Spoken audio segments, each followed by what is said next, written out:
Halo Sobat BCF, pernahkah kalian terpikirkan bagaimana cara pembuatan gelas atau cangkir yang sering kita pakai sehari-hari? Ingin tahu tempat penjualan dan pabrik cara pembuatannya? Yuk, mari lihat video berikut ini.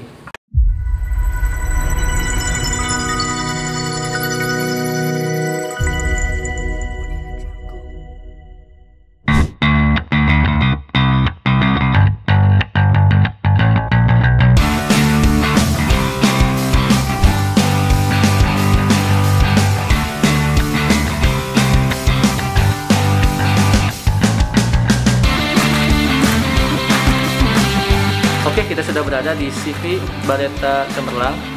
Di sini kita akan ditemani oleh satu orang. Yuk, mari kita lihat. Kita sudah ditemani oleh Bu Nuraini. Bu Nuraini bisa jelaskan tentang apa saja sih yang ada produknya di sini? Jadi kita dari CV Bareta Cemerlang ada 5 brand, di mana keduanya ini ada brand Cangkir Bogor dan Mukef. Kalau untuk brand Cangkir Bogor ini sendiri, ini untuk khusus souvenir perusahaan. Dan untuk brand Mukef khusus untuk souvenir wedding. Untuk model-model ini yang paling sering digunakan, kita ada 20 lebih model, di mana bisa terdiri dari beberapa model dan bisa untuk custom design, custom bentuk dan juga custom warna.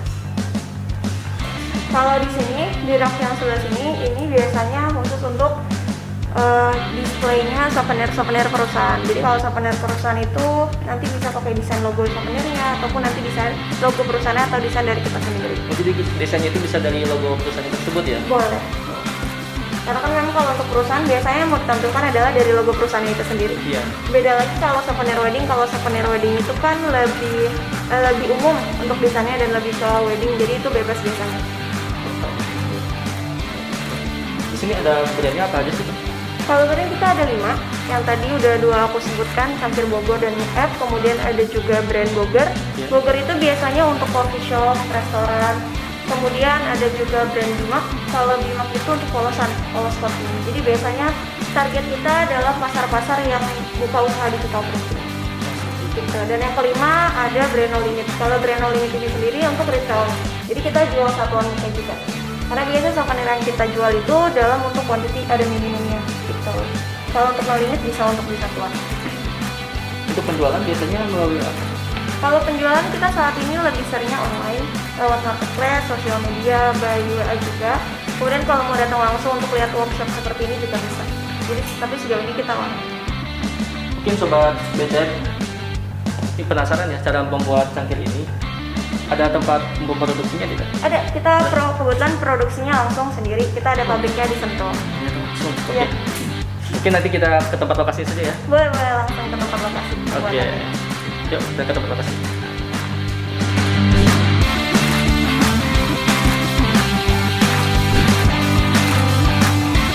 Oke, kita sudah berada di pabrik CV Bareta Cemerlang. Kita lihat-lihat dulu ya. Ini saya untuk apa ya? Kalau kita lagi ada di bagian proses pembuatan bahan bakunya. Bahan baku. Ya, bahan bakunya dimulai dari masih bahan, kemudian digiling untuk nanti bahan baku jadi muk. Tapi dari bahan ini langsung digiling dulu. Iya, diproses digiling sampai nanti jadi bahan untuk pembuatan cangkir. Boleh kita lihat bahan Mas, iya. Bahannya. dari ini bahannya kita dari stoneware, pembuatan bahannya stoneware. Karena kan karena lihat itu kan ada banyak ya, kayak ada stoneware, ada porcelain, ada gerabah. Nah kalau kita pakai bahan yang stoneware-nya. Oke, setelah bahan ini di penggilingan kita ke bagian apa nih? Setelah ini kita ke bagian jigger. Kalau jigger itu untuk proses pembentukan dari cangkirnya itu. Bisa kita lihat? Iya,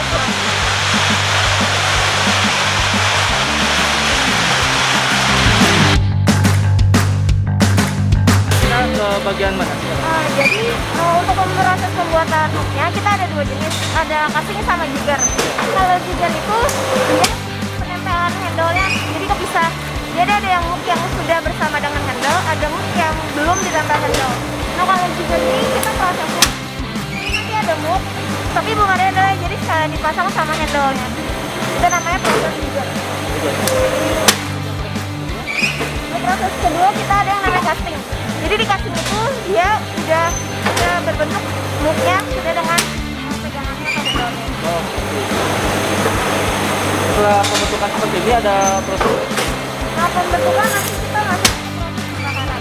pembakaran ya. Oke, sebelum kita ke pewarnaan atau pembentukan, kayak ini ada apa ya? Bisa jelasin dulu. Jadi kalau tadi kan ada yang sistem jigger. Iya. Kalau jigger itu kita hanya bikin bentuk dari muknya aja tanpa gagang. Nah, ini proses untuk bikin gagangnya. Nanti ya, jadi gagangnya itu bikinnya tersendiri. Iya. Dihalusin dulu, setelah nanti gagangnya udah jadi disatukan dengan muk yang tadi dibentuk pakai jigger. Jadi ditempel. Untuk ditempelnya tersendiri pakai apa ya? Kalau ditempelnya manual sih, jadi dari muknya terus ditempel sama si pegangannya itu. Prosesnya dipakai. Oh.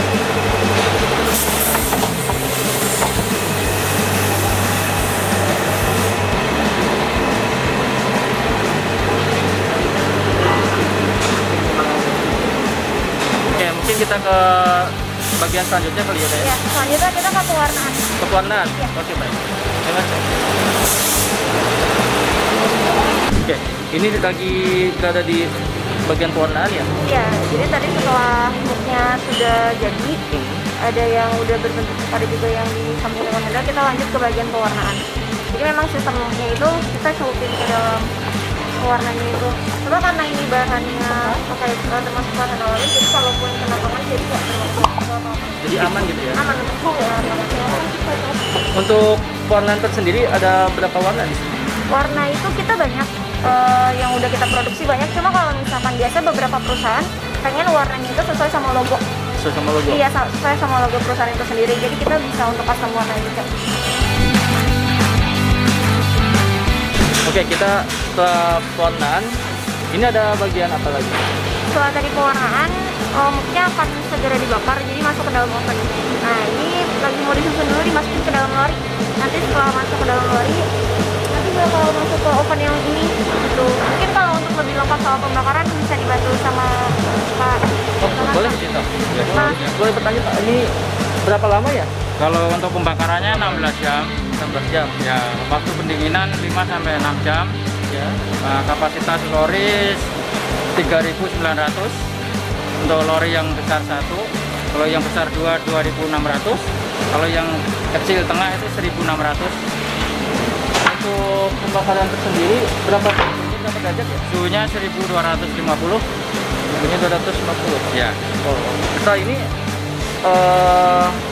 Kalau yang ini proses penyusunan.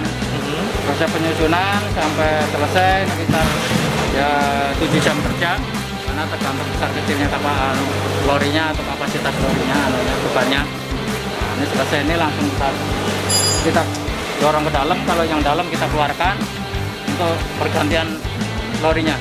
Kalau yang di dalam mungkin udah selesai untuk pembakaran, pendinginan, kita tarik. Oke, baik Pak. Terima kasih Pak ya. Mungkin Ya. kita akan dengan Bu Nura ini ke bagian lainnya. Oh ya, silakan. Mari Pak. Ya. Oke, setelah mungkin kita bisa lihat hasilnya ya. Ini Iya. jadi hasil dari pembakaran itu ya. Iya, tadi kan kita udah bikin bentuknya, terus dicelup. Nah, kalau misalkan tadi pencelupan warna, memang ini nggak kelihatan warna hijau. Tapi setelah tadi lewat pembakaran, nanti hasilnya jadi seperti ini, warna hijaunya keluar. Lebih keluar juga ya.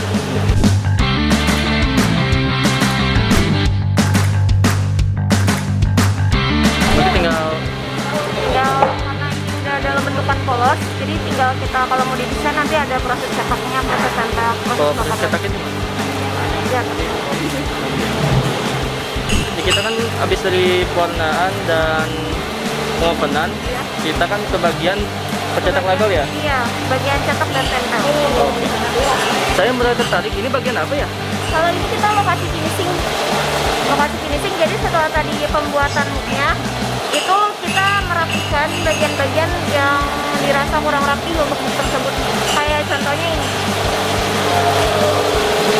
Nah, ketika tadi udah dicetak dalam bentuk muk, ini kan ada yang nggak rapi. Iya. Kayak lebih kayak gitu kan. Nanti di bagian finishing ini nanti dirapikan dikit supaya lebih halus permukaan dari muknya itu.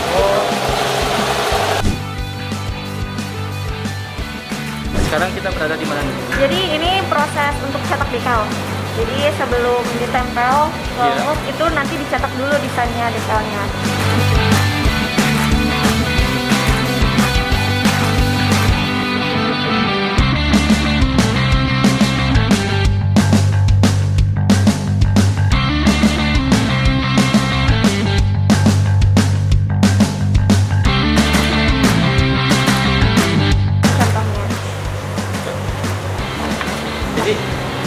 contohnya ya? Iya, ini contoh detailnya.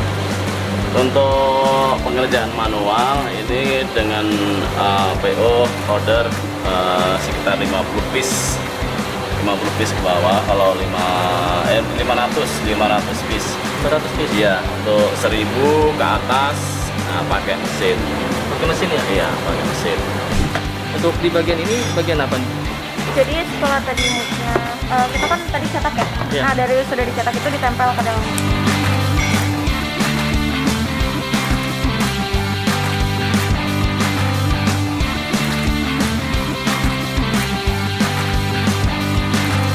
Setelah ditempel ke muknya ini, kita ke bagian apa? Setelah tempel ke muk kita ke bagian pembakaran. Pembakaran. Tapi selain dari muk kita sendiri, kita juga terima jasa titip bakar. Jadi biasa kita dapat kayak gelas bling. Contoh di belakang ini. Nanti gelasnya itu dari klien, tapi kalau untuk desain cetak dekalnya sampai penyempelan dan pembakaran itu dari kita. Gitu. Jadi pembakarannya itu 2 kali ya? Iya, pembakaran muk ketika dari masih jadi tanah liat, Iya. terus diwarnain terus jadi muk, sama pembakaran untuk tempel untuk desain itu sendiri. Biar lebih kuat berarti. Iya, karena kan kalau desain itu kan kita kayak stiker, nah supaya desain itu lebih menyatu dengan muk dan karena kita memang cetakannya itu nggak kegores, nggak mudah pudar, itu kita harus bakar lagi. Mungkin kita langsung ke tempat pembakaran deh, Bu. Terima kasih, Bu ya.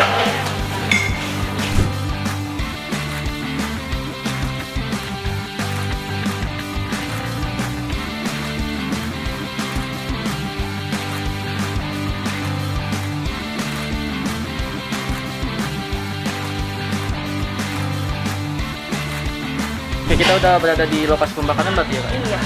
Tadi kan udah sempat di-shoot yang pembakaran ketika masuknya. Iya. Nah, ini ketika keluarnya itu nanti hasil pembakarannya langsung dicuci, terus langsung di-packing. Gitu. Nah, tadi ada contoh yang lagi ditempel. Nah, nanti kurang lebih hasilnya kayak gini. Jadi ini bisa dipastiin karena kita pakai proses decal bakar, dia nggak akan mudah terkelupas maupun luntur karena memang kita prosesnya dibakar. Jadi awet. Itulah kelebihan kita. Oke, Mbak Andra, ini kita kan udah lihat-lihat ya. Iya. Dari semua prosesnya, dari mulai bahan-bahannya, terus Proses penggilingannya, pencetakannya, pewarnaannya. Jadi Sobat BC bisa tahu nih cara pembuatan keramik dan cangkir seperti itu. Ya, Mbak Andra, ini terima kasih ya. Ya, Kita terima sudah kasih. dibolehin untuk mengunjungi pabriknya. Bongkar kreatif.